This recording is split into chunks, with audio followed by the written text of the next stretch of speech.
In this video, I'm going to show you how to create an OCO bracket order in Quantower. Now there's two ways to do this. I'm going to show you both. If you're trading on your chart right now, you want to open this button up top right, which is actually going to open the side panel for trading over here.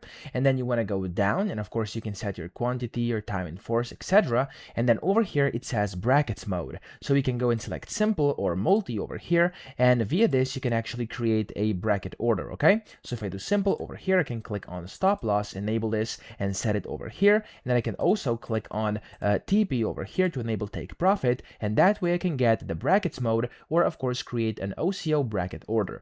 Now when you've done this, you can then go ahead and buy it or sell over here down at the bottom, and that's actually going to place that specific order, okay? So that's the first way to do it. And then the second one is to actually open the order entry, so click on OE up top. If you don't see this, you can simply go and click on this button over here, top left, the Quantower logo, and then when you do that, you can find order entry in here. So click on this, and there we go. It's gonna pop up this order entry window, and then from here, of course, again, you can go and select your account, symbol, etc. And then over here you have brackets mode, you have simple and multi, okay? Of course you could use multi if you want to. I'm just gonna go with simple right now. You can add a stop loss and take profit, and then basically place your order. Now with multi, you can go and click on here where it says no bracket setup, and you can then go ahead and set a take profit and stop loss as well, okay? So that's essentially how to create an OCO bracket order in Quantower. I hope this video helped you out. If it did, please subscribe to the channel and help me out as well.